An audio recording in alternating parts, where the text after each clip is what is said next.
आज सहारा इंडिया के बारे में अगर बातचीत किया जाए और उदाहरणों को पूरा विस्तार से रखा जाए तो वो खत्म नहीं होगा, लेकिन कुछ एक बातें हैं जो मैं बतलाना चाहूंगा कि साइकिल से शुरुआती दौर पे जब मैं कलेक्शन करता था और मजदूर वर्ग के लोगों का 5 रुपया, 10 रुपया, 20 रुपया प्रतिदिन कलेक्शन लेते थे उनसे।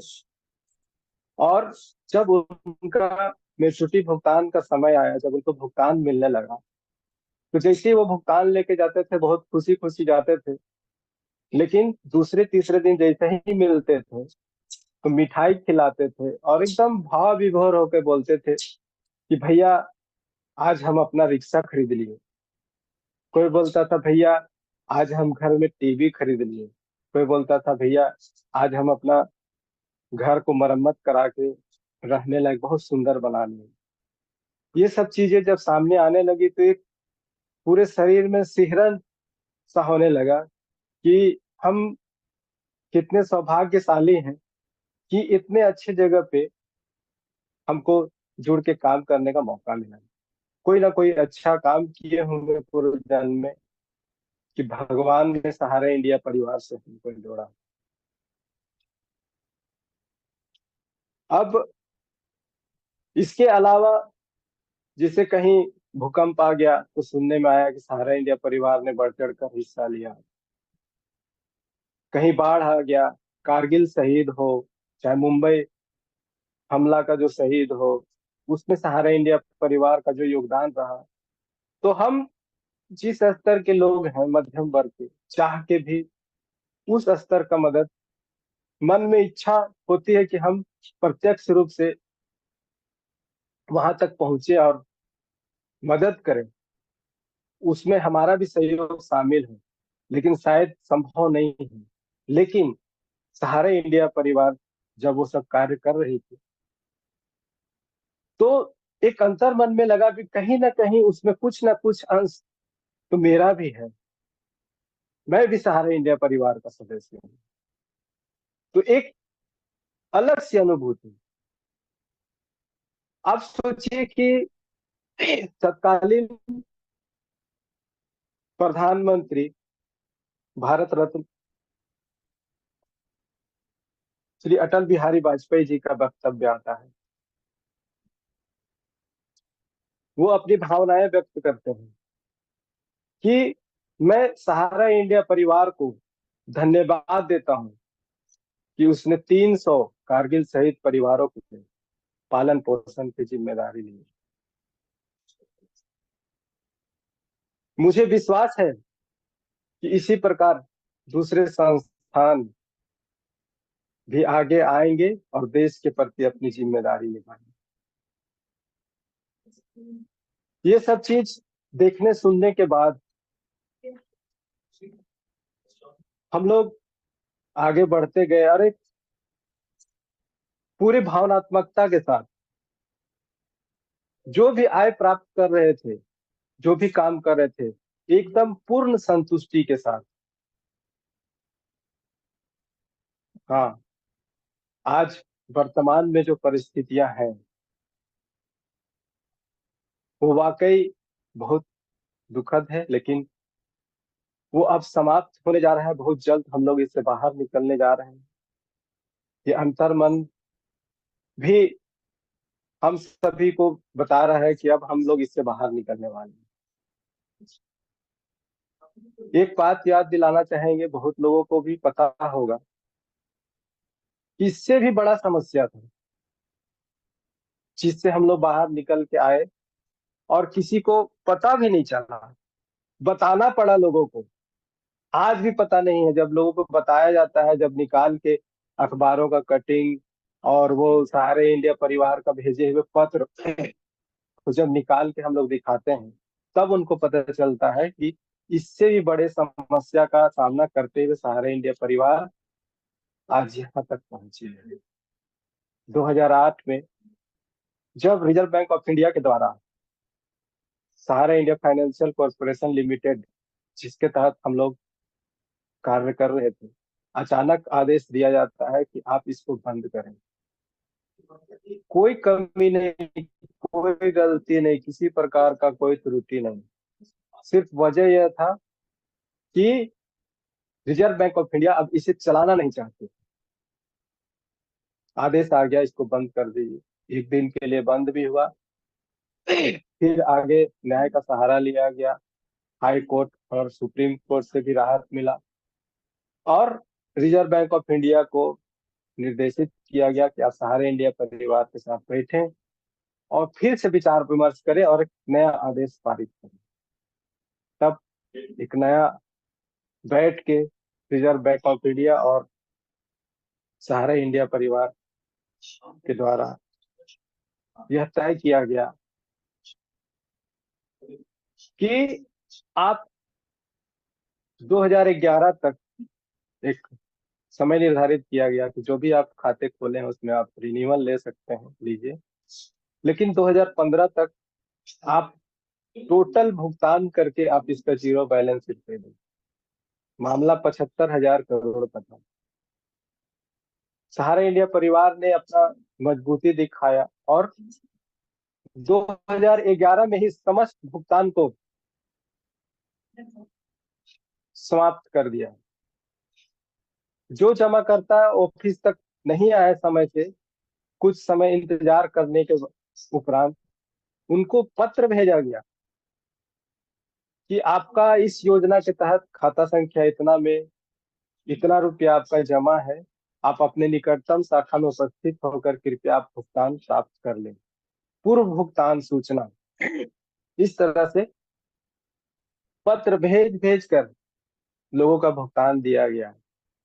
20-20 रुपया तक का पत्र आया।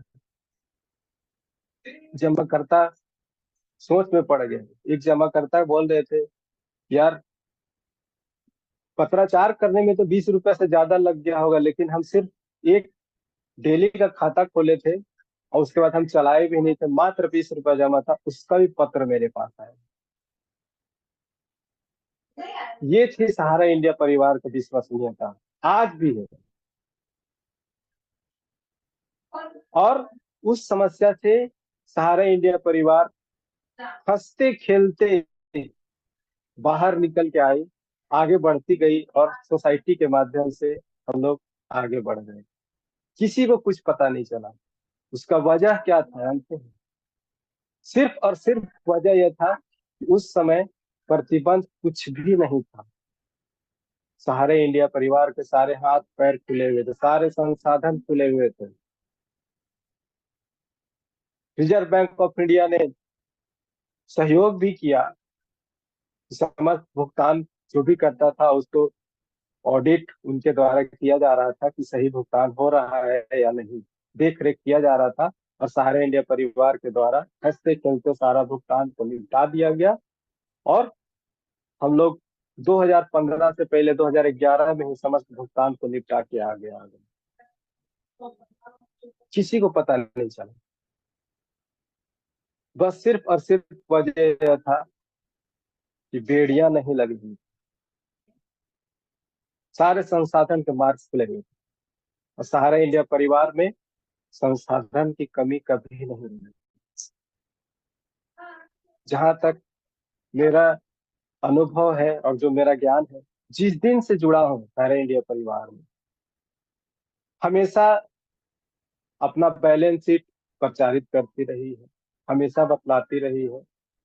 प्रत्येक वर्ष समय समय पर बतलाती रही है कि जमाकर्ताओं का जितना देनदारी है उससे 3 गुना से कम संसाधन या परिसंपत्तियां सहारा इंडिया के पास कभी नहीं रही, हमेशा 3 गुना से अधिक। आज जो परिस्थितियां हैं, आज सभी को मालूम है। और मालूम ही नहीं है, सभी दर्द में है, सभी दर्द में है। कारण कि प्रतिबंधें इतनी है कि कहा नहीं जा सकती।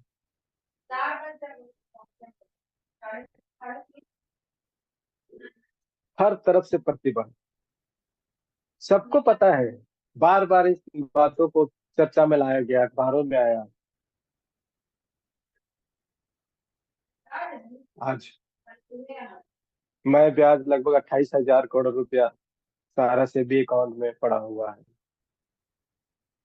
दूसरा जो सबसे बड़ा आदेश निर्देश है वो भी सबको पता है कि एम्बार्गो है, कि हम कहीं भी से धन इकट्ठा करते हैं, कोई प्रॉपर्टी बेचते हैं, तो भी वो सारा से भी अकाउंट में ही जाना है। मैं इन सब बातों को इसलिए बता रहा हूँ, हो सकता है कि पहले भी सबको पता है, सब जानते हैं, लेकिन फर्क क्या है, क्यों आज सब डर रहे हैं, क्यों करा रहे हैं? यही प्रतिबंध और बंधन है। संसाधन की कोई कमी नहीं है, परिसंपत्ति की कोई कमी नहीं है, धन की कोई कमी नहीं है, लेकिन ये सारे प्रतिबंधें आज हमें इस परिस्थिति पे पहुंचाई है। पूजनीय सहारा श्री महोदय चीख चीख कर अखबारों के माध्यम से सभी को अवगत कराएं कि सहारा इंडिया परिवार को पूरी तरह से जंजीरों पर जकड़ दिया गया है, और कहते हैं चलो। कैसे हो सकता है? लोग कहने लगे कि सहारा इंडिया भुगतान नहीं दे रहा, भुगतान नहीं। मतलब चल नहीं रहा। बार बार उन्होंने बताया जंजीरों में जकड़े हुए हैं, और कहते हैं चलो। खैर, कोई बात नहीं, किसी भी चीज का अंत होता है, और वो अंत अब हम लोगों के सामने है। सम्मानित जमाकर्ताओं का भुगतान ससम्मान वापस मिलेगा, यह परम सत्य है, इसमें कोई दो राय नहीं। आज बहुत सारी चीजें हम सभी को देखने को मिल रही है, सुनने को मिल रही है। ये बतला रही है कि जिस अंधेरे पे हम चल रहे हैं, एक अनिश्चितता का माहौल था, लेकिन अब वो अनिश्चितता समाप्त होने जा रही है।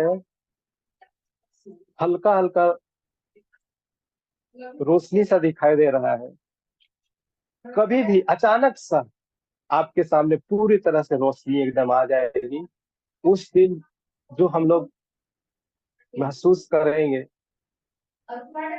उसका हम सब अभी कल्पना नहीं कर सकते। वो दिन अब बहुत जल्द आने जा रहा है हम सबके सामने। वर्तमान में सम्मानित जमाकर्तागण काफी परेशान है कि समय पर जिस उद्देश्य से वो पैसा जमा किए थे, उस उद्देश्य की पूर्ति हेतु उनका भुगतान नहीं मिल रहा।